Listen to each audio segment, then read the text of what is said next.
everybody. Good evening. Welcome to another episode of the Giant Zone. We're your hosts. You've got Brian the Llama. You've got Steve the Banker. You've got GM George. And of course, yours truly, Fly Guy Carl. What we do is we get together every week to talk anything and everything New York Giants, guys.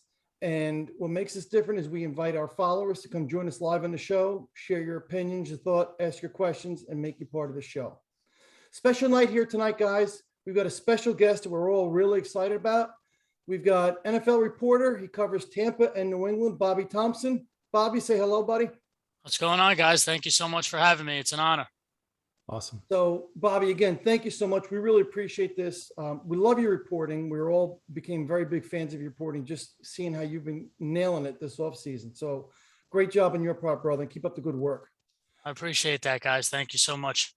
And without any delay here, let's get right into some of the questions for Bobby. And Steve, I'll let you kick this off first, buddy. Thanks, Carl. So, Bobby, every week we start a podcast. We ask folks to tell us a little bit about themselves. So we thought, what better way to start than asking you something like that? As you know, you've been getting noticed more and more, especially on Twitter, for breaking stories, not just on the teams you cover, but on the New York Giants. And I understand you cover the Bucs, and Carl just mentioned the Patriots, but can you please start off by telling us a little bit about your own personal story, where you're based out of, how you got into this, and how you end up breaking stories on other teams? I think we'd all love to start with that and hear that. Well, appreciate you guys asking me that question. From the time I was in middle school, football has been my life. I knew at a very young age, I was never going to play professionally, as a lot of people do. So I wanted to be around sports from the beginning, and I always, and this is still a dream of mine too. I always wanted to be a sports broadcaster, especially for football. I wanted to be like Al Michaels. I wanted to be like, one of my favorites is Iron Eagle. I really like him a lot. Jim Nantz. I wanted to be like that. I always wanted to do play-by-play. You know, there's a big game on. Oh, you're going to listen to Jim Nantz and Tony Romo on CBS, or Troy Aikman and Joe Buck on Fox, and then you got Al Michaels and Collinsworth on NBC.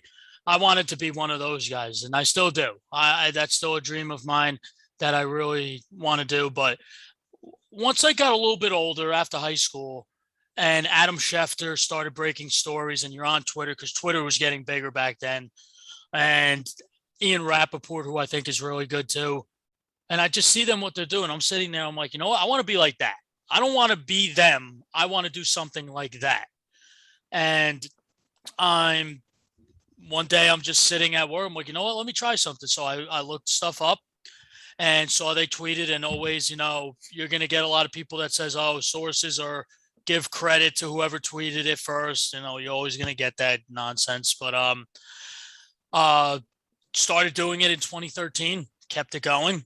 And as I got a little bit older, started really, you know, getting really into it, started digging deep into like reporting, really trying to ask questions. You might not get answers right away. It takes time, and it was a grind. It still is a grind. It's a really, really tough business. But at this age now, I'm 29 years old, and I feel like now that I am just hitting the surface of being able to do this. I don't want to be Adam Schefter. I don't want to be Ian Rappaport. I want to be Bobby Thompson, and that's who I am. I'm not going to try to be somebody I'm not. I'm going to keep it real. I'm going to be myself. And once I lived in New Jersey my whole life, so Giants and Jets territory. As I allude to off the air, I have family, friends that are with the Giants organization. And when I moved down here to Florida, when I got married 2 years ago, covering the Bucs, especially since my quarterback came down here, since he followed me. I always tell people Tom Brady followed me down here. It wasn't the other way around. So, you know, just trying to write. And anybody who asks me, because I get a lot of this, and within the past month, breaking stories and everything, I've gotten a lot of people ask me, how do I get into this? And I say, I'm going to tell you what I tell them. Right. You watch a game, write a pregame and postgame recap. Just keep your writing portfolio going. That's what I did. I'm not the best writer. I still got a long way to go with my writing. That's why editors are big. But you know what? Coming down here, the Bucks report, which is pretty big. I approached them and asked them if they had an opening I wanted to cover for them, and they did. And Perfect timing. yeah, it did. And seeing this year being able to do that was awesome. And next year, I wasn't able to go into the press box this year because it was too late. But this year, I will be in the press box for there. This offseason was huge, getting able to cover my first Super Bowl from the virtual interviews. That was really cool. But that's basically a part of my story. And I have my best friend and my co-host, Julian Ghilardi, who we do this together. He does baseball, as I alluded to. I do football, but we both coordinate. And this was a really, really big time for us. And in terms of me, I'm just really excited for the opportunity. I'm a fan. I'm always going to be a fan at heart, but you always got to have that unbiased. And I want to be, to me, I'm more of a person that would rather be accurate with their reporting, even though everybody makes mistakes. Then there's going to be a lot of accounts on Twitter, guys, that try to, say that something's going to happen just so it happens and be like, oh yeah, I got it first.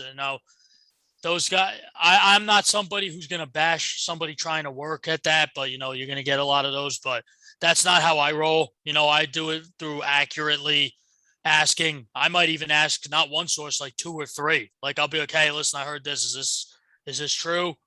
And if it's true, then I'll do it. But that's basically, I could sit here all night and tell you about my story, but that's basically a quick synopsis of my entire journey into doing something that I love to do. Hey, Bobby, real quick before we go to the next question, did you go to school for journalism? I did. I went to William Patterson University in Wayne, New Jersey. Yeah. Okay. All right. Interesting. Yeah. George, what do you got?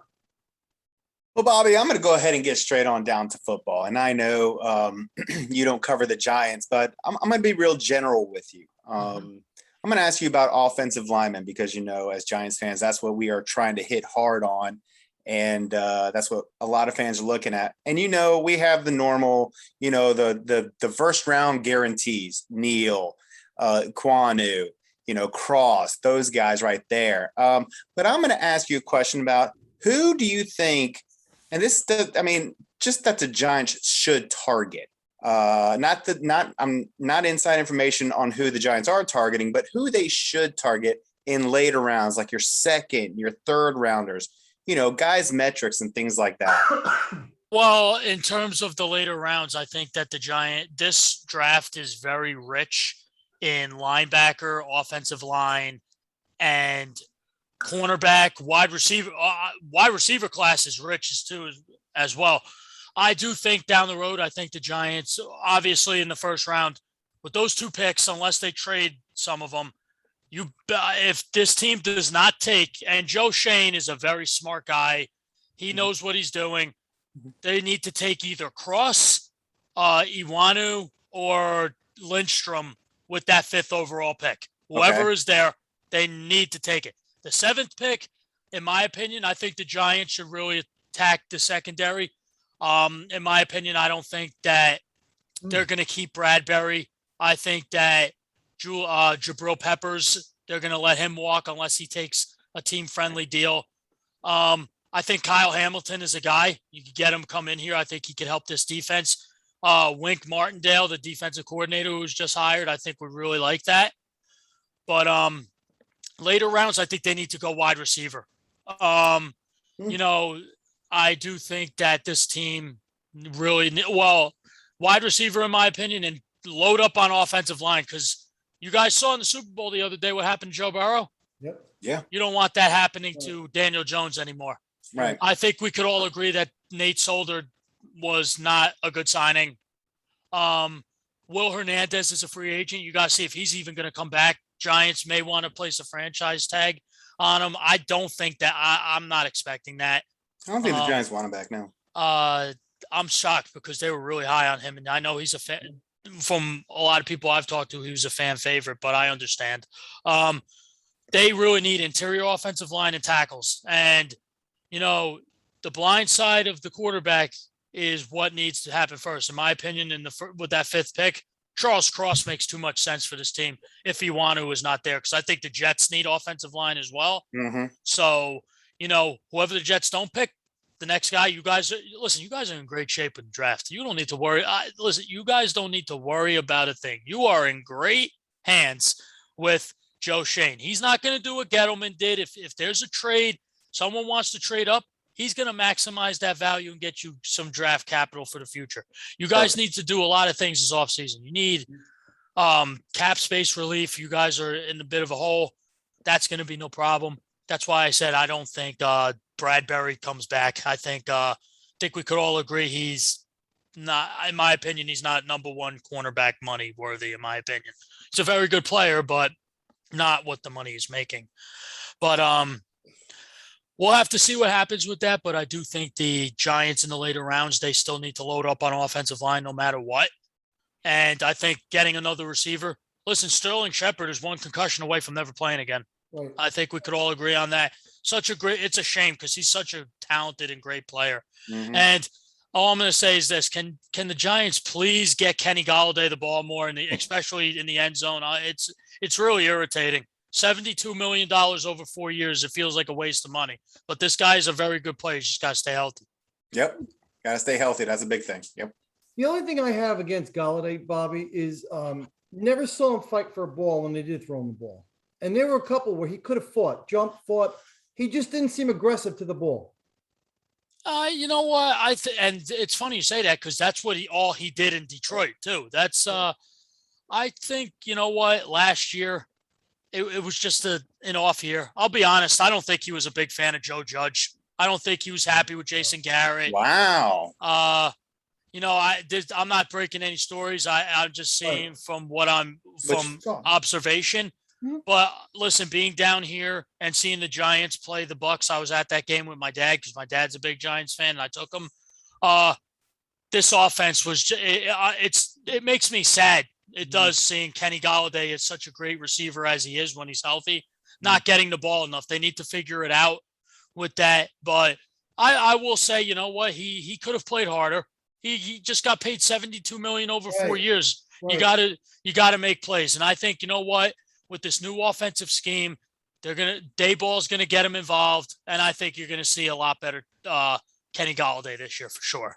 Not to interrupt, but let me ask you this before we get to the next question, really quick. Do you think that even coming into the Giants' new season, what have you, do you think he was still somewhat hurt? Do you think he was 100% coming to the Giants? You know, I think he was 100%. I think the injuries got to him. He gets injured very, very easily, I've noticed. I'll tell you this, last offseason, I said that in the beginning, Giants are getting Golladay. It was the match made in heaven. The Giants, I don't know if you guys knew this, a few years ago, you guys tried to trade for him aggressively, Yes. but the Lions weren't budging. And when they had Stafford, rightfully so, but it made sense. He's on the team now. But do I think he played injured if he was fully healthy in the beginning? Yeah, I do. I think he was, and I think he re-aggravated some injuries from prior. That's why you didn't see him play at his best. But this year, I think this offseason, he's healthy. He's coming into the season healthy, and that equals success for the Giants this year, especially with Dayball. He knows to get him involved. Perfect. Interesting. Brian, what do you got for Bobby?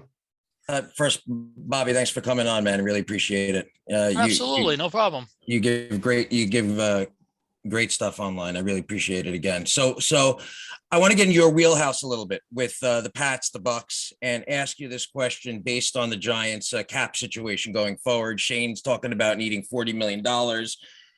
You know, we've been talking about this from the beginning. Where's it going to come from? How are we going to get it? Who's going to be dropped? But let me ask you this specifically, knowing the Pats as you do, knowing the Bucks as you do, and any other teams that you know well, who do you think the Giants could potentially target, either as a free agent coming from those teams, or perhaps somebody who may be cut for cap relief on these teams, or even somebody who's underperformed that may get cut that we can really fit? That's not going to cost us a bunch, but it's going to be a player of need. Well, in terms of the Giants, yeah, you guys do need cap space. I mean, trying to get $40 million is going to be tough, especially, with the dead cap situation on some of the players you have. Like I said before, I do think James Bradbury is gone. If he's not, I'll be shocked. I really do. You think they're going to cut him or trade him?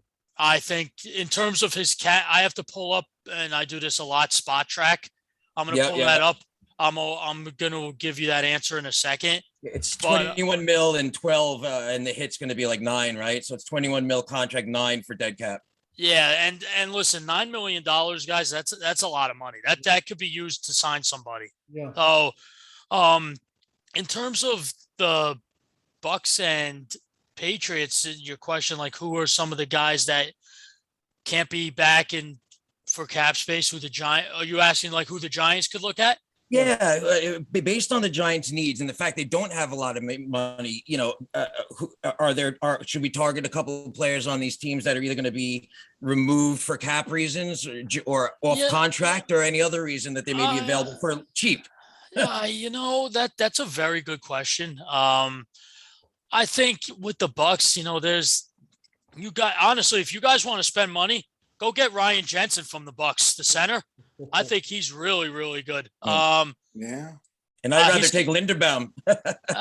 Well, the money. Yeah, I understand that. Why you would. Yeah. But that's not the guy. That's not the guy that a lot of people, Giants fans on Twitter, are talking about, Bobby. It's. No. I'm glad Brian asked you that question because the guy I was thinking about is Alex Kappa. Alex Kappa. Yeah, he's all right. He's a good player. The Bucks offensive line is in a little bit of trouble in terms of bringing guys back, and quarterback situation, that's their number one concern right now. But for Giants, looking at the Patriots team, I'll be honest with you guys, on their defense, they really need a lot of work. I don't think anybody's going to want to bring in, I love him to death. Dante Hightower's at the end of his career. If you guys need linebackers, but he doesn't have the speed. You know what? If you guys want to bring somebody in, take a flyer on somebody, why not take a flyer on, Jamie Collins for you guys, maybe. I know he's not what he used to be, but maybe add some athleticism to the linebacking core for the Giants. I know they could definitely use that at the position. But in terms of other than like the Patriots, I'll be honest, the Patriots, some of the guys that they have on the team, it's not really eye-opening really that you would want to really bring around. They need a roster overhaul. I know they spent the most money in free agency last year, but that this team, the guys that come off this team right now, that other than JC Jackson, is I'll be honest, nothing really to Trent Brown. Maybe Trent, Trent Brown's a free agent. Why not bring him over to be tackle for you guys? You guys still have Andrew Thomas that I think he's still going to be really good for you guys. But in terms of that, it's really tough to say, in my opinion, right now, looking at it. Now after I get off of this, I'm actually going to look into it, and I'm probably going to message you and be like, all right, here's who the Giants are really perfect. Because Bobby, anyone who's eye-opening, we can't afford. That's kind of where we are. That's the thing. Yeah, no. You got the thing with the Giants. They have so much work to do with their cap space, and they'll take care of it. Mm-hmm. But trying to get $40 million is easier said than done. Yeah. And I truly think that you guys, I don't think you guys get up to 40 million. I think you'll get like maybe 28, and that's more than enough. You'll be fine. But Giants got some work to do, man. And I think, and Brian Daboll, listen, he has a lot of say in this roster with Shane. Joe Shane and Brian Daboll were basically like a package deal when Shane came in here. And that's what it was. And like I said, I'm just going to tell you guys this. You guys won the offseason so far. Yeah. New York Giants have won the offseason. I don't care what anybody says. The New York Giants have won the offseason with every move they've made. Yeah. Nice. And awesome. And to your point, Brian, Bobby, I'm sorry. This year is not going to be about wins and losses. This year is about taking the hit and clearing up the cap, rebuilding the foundation, and drafting well and getting those players that you're going to put in there 8-10 years, and then you just keep building around them. Anybody that we had a free agency is going to be a depth signing at this point. Yeah, I agree 100%. Right. And right now I'm on Spot Track right now. You guys are $10 million in the hole right now. Mm-hmm. And looking at this, the biggest cap hit of this year is Leonard Williams at 27.3 million. Obviously, you guys aren't getting rid of him. He's one of your best players. Right. Kenny Golladay has a cap hit of 21.15 million. You guys, Adoree Jackson, I don't know how you guys feel about him. 15.2 million. We could have drafted one. Yeah, I agree. And especially this year too. Blake Martinez, I don't know if you guys, how you guys feel about him. 14 million. It's all this, and Logan Ryan as a safety. I'm a big Logan Ryan guy because he's from New England, but I'm sorry at that number at his age, that's Gettleman putting you guys in a hole that you don't need to be in. Right. And looking at this, I'll tell you right now, as you guys alluded to before, on this contract, he's 3 years, 43 for Bradbury. Mm-hmm. So here's how it goes. So June 1st is a big day in football, always. That's basically before June 1st. A lot of things don't happen, but after June 1st, that's when a lot of things happen in terms of money. And if you could trade a player, you save money in the cap. So if you guys did a pre-June 1st release, dead cap hit of 9.7, and you get 12 mil. We have that issue on Sterling Shepard. If we let him go before, we save, I forget what the cap hit is, 4.5 or something. You're looking at it. But if we wait till after, we save even more. You guys might have to, honestly, even if post June 1st, you guys, that's a lot of money. It's 8.3 this year, and then 1.3 next year won't matter. That's okay. But you're getting 13.5 million this year. I could see, you know what I could see? I truly could see the Giants after June 1st probably cutting them loose, and him being a free agent, because that's 13.5 million you guys could be saving right now and use it for something else, maybe an extension for somebody, and see what's going on with that. But he may not even play. He may not even play next year. He's still really injured. Yeah, I'll be honest, guys. James Bradbury, when you guys signed him to that contract, I even said that's too rich. And I understand you guys needed corners at the time, but James Bradbury, he's a good number 2. He's not a good number 1. In my opinion. Yeah, and that's what upset me about it was, when Dave Gettleman came in here, he was making all these promises, and I'll just say this real quick. He's making all these promises, and when he did Bradbury and Leonard Williams, he was pulling a Jerry Reese. He was like signing all these people to big money contracts, thinking, I guess he was thinking he was going to save his job or something. But he pulled a Jerry Reese is what he did. He just signed all these people to big contracts that were really just overloaded. And it just, I shrugged my shoulders at it as well. It's, you know what? It's Gettleman has done a lot of questionable things. Look at what he did in Carolina. Remember when they had Josh Norman, and he was at the time an amazing corner. I mean, look at how fallen from grace he has right now. But they franchised him, then he took it away, and then that defense really fell off for the Panthers after they went to the Super Bowl. Right. I really think he was one of the main reasons that team didn't get back to form. And Gettleman, you know what?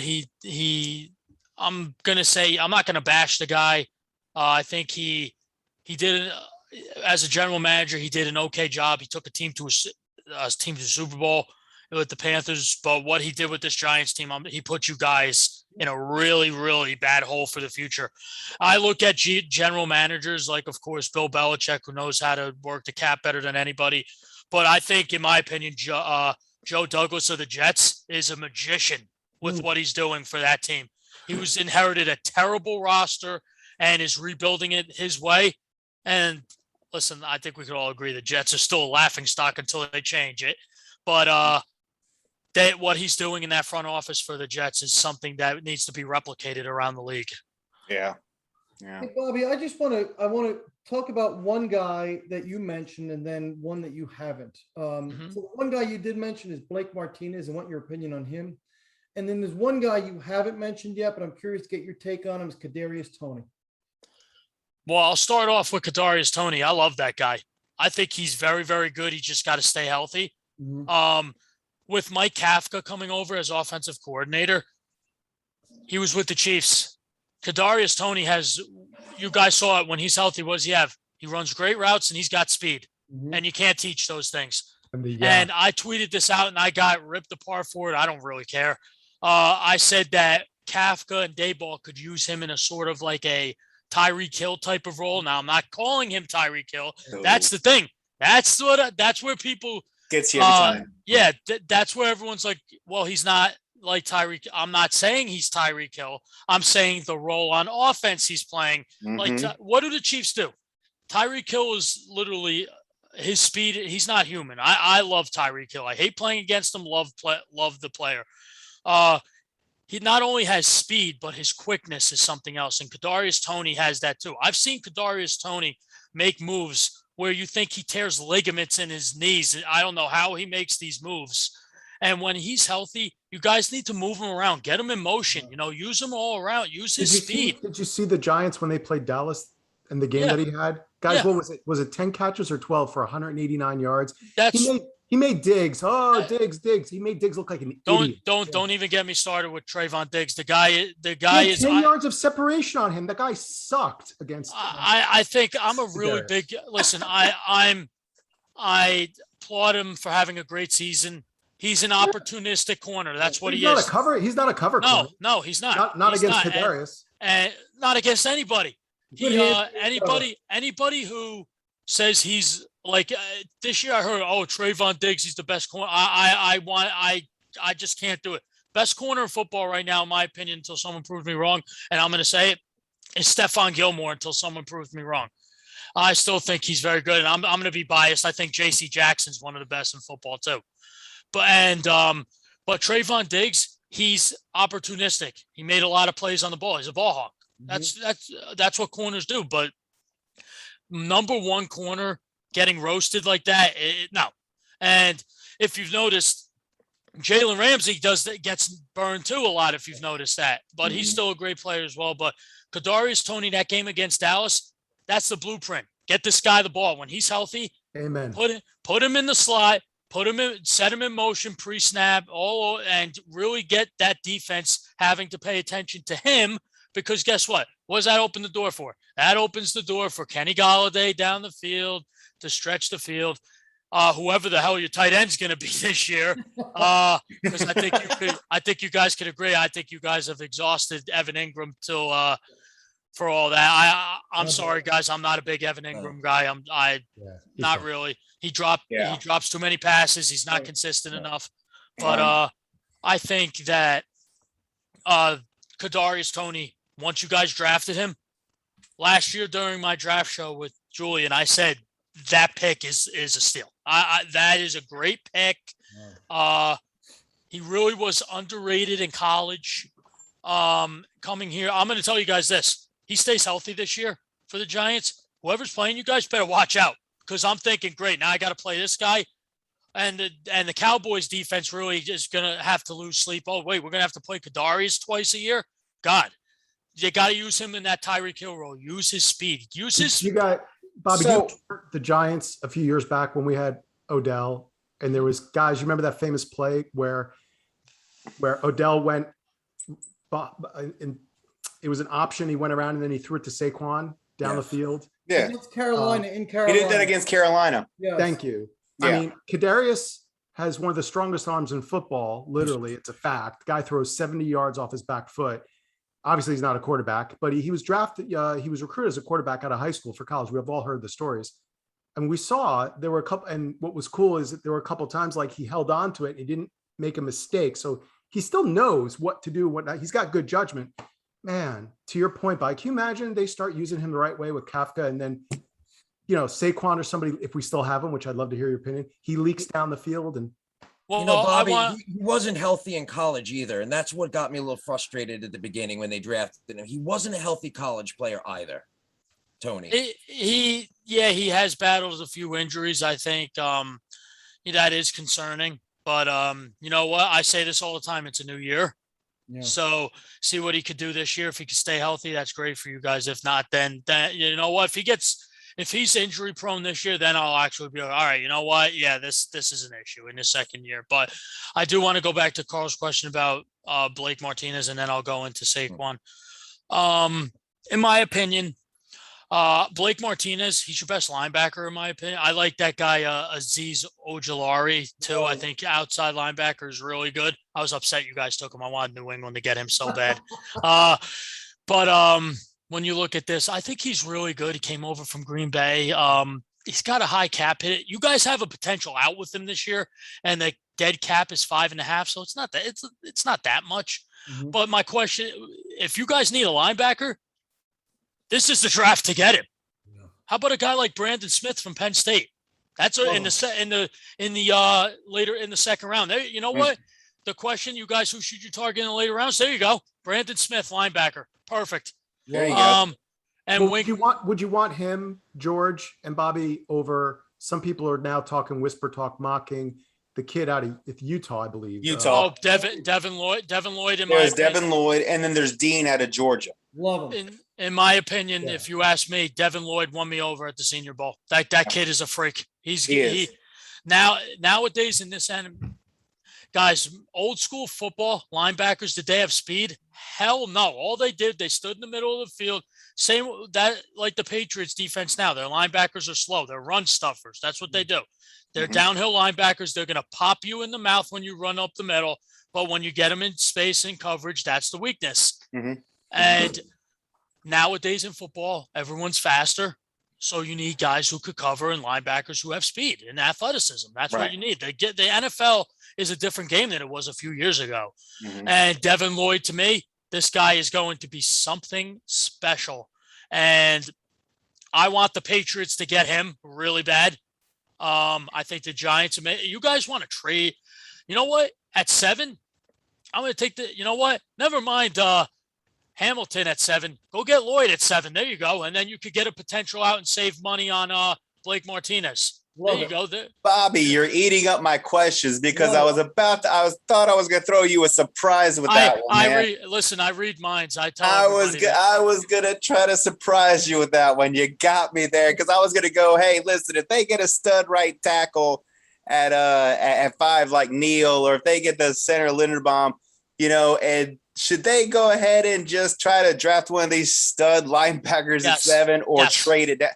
And I'm telling you, you just stole my question.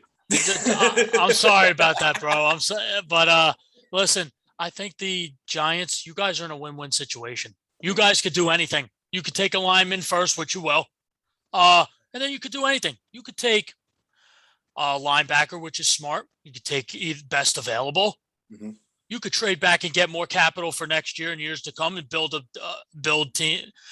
team more for the future. You guys are in great shape. You got 2 first-round picks. Best Another defenses- OL.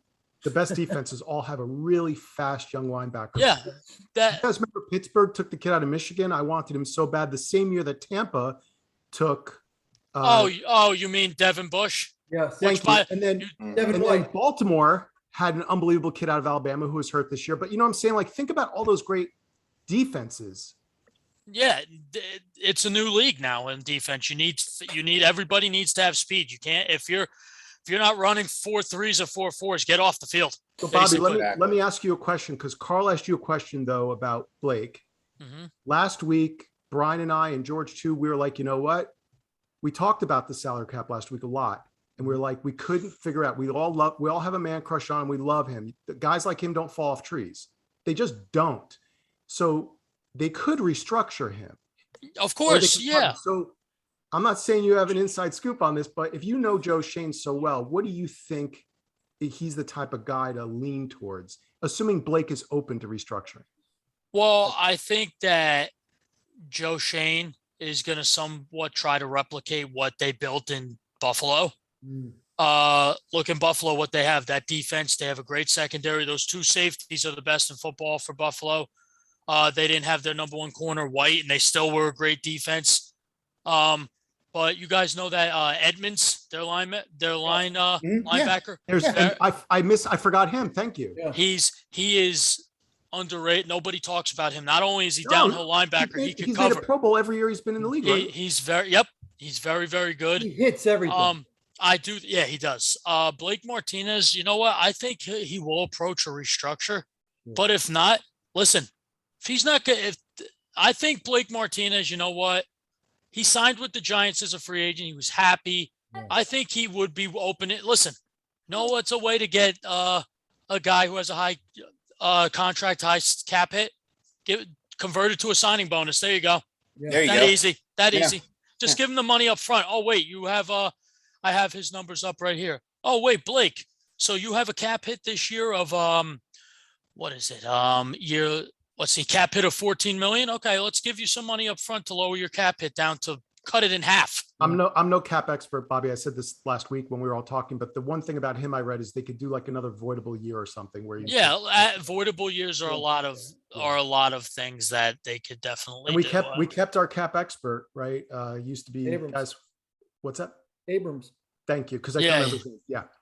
Listen, the cap is really difficult to you think you know it, and then there's something you don't know about it. It takes a long time. Anybody who needs to learn about the cap, go on Spot Track. I love that website. I use it all the time. I'm gonna have a free agent article coming out for website I work for soon, so definitely check that out, and I'll explain everything how it goes. But yeah, I think that adding voidable years and converting his salary into a signing bonus, I think it makes a lot of sense. And why get rid of a guy who's been so good for your defense? And Yeah, he seemed like he was absolutely. happy here, like he wanted to stay here too.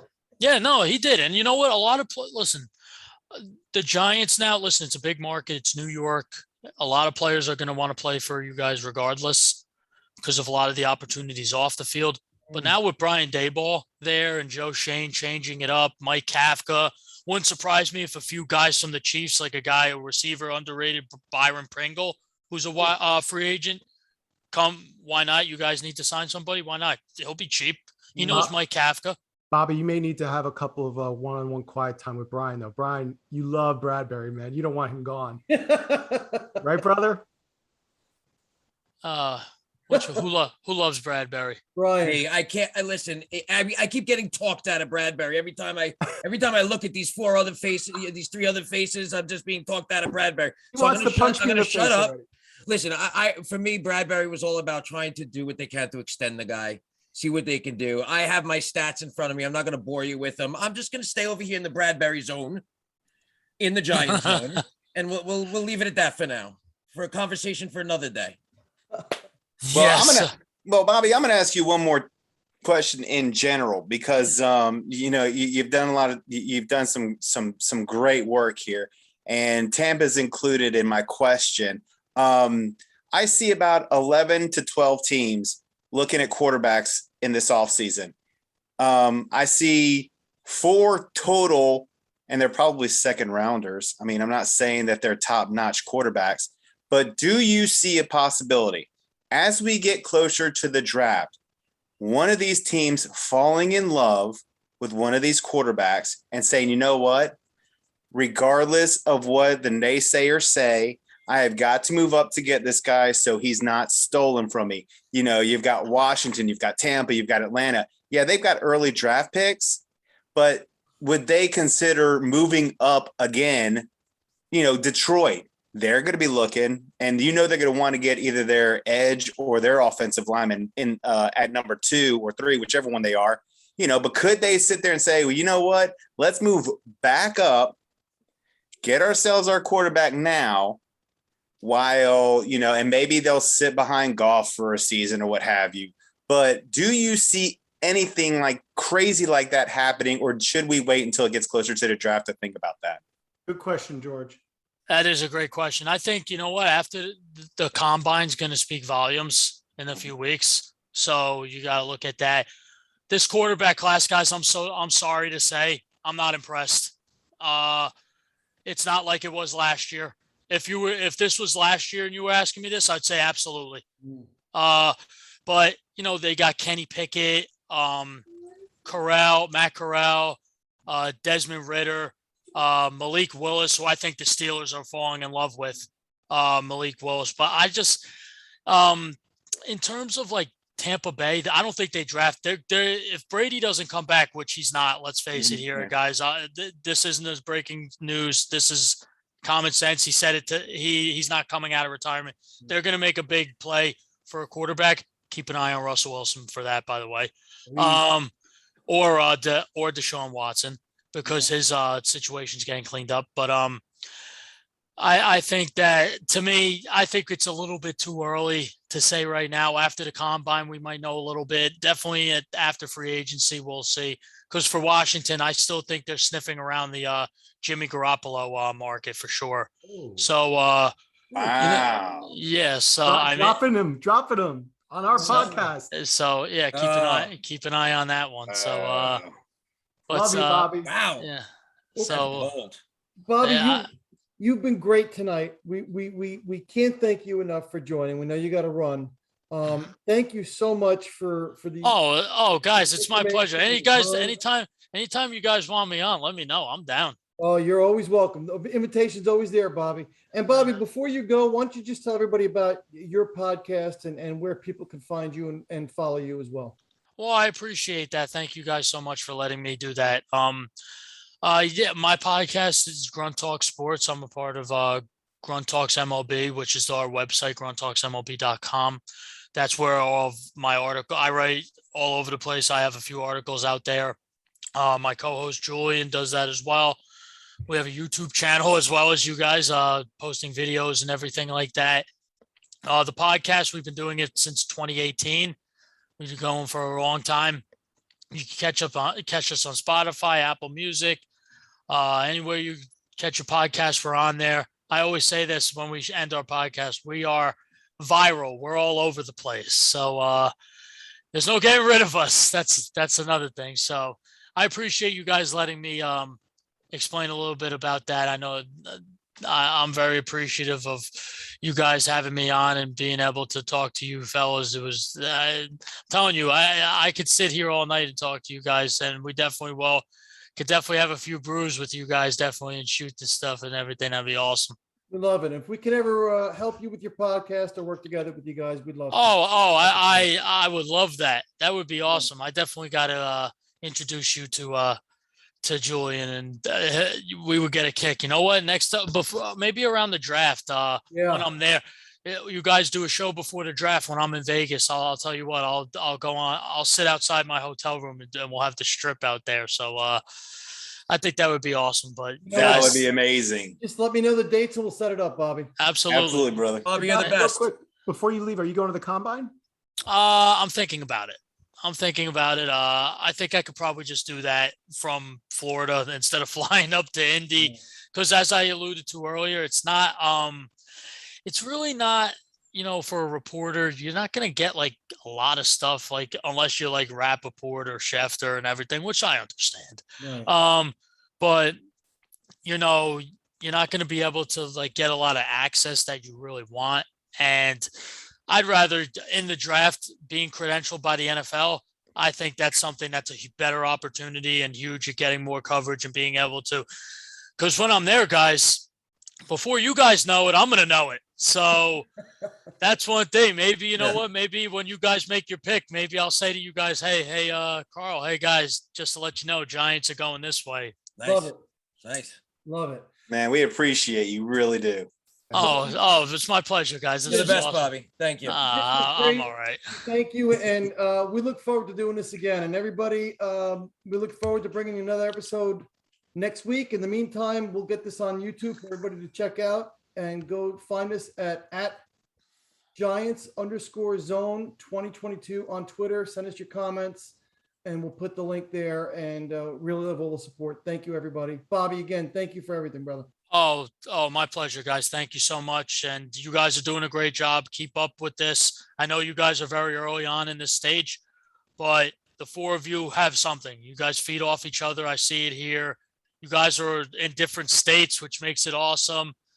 Zoom here is a great tool for this. It gives everybody an opportunity to do something that without the Zoom, it wouldn't have happened. And I love what I see from you guys, and keep up the great work. And, I'll definitely be talking to you guys. I know you guys are very, very supportive of me, and I'm extremely appreciative of that. And, you guys are home runs in my book. So I will be talking, definitely, guys, don't be strangers. Don't be afraid to message me on Twitter. I always answer everybody's questions. That's how I am. Tomorrow's Wednesday, so I always do NFL Question Wednesday. So we'll see what happens. But guys, thank you guys so much, and we'll talk soon. Thanks, Bobby. Awesome. All right. Thank you, Bobby. Thanks again. Good night, everybody. Take care. Thank you.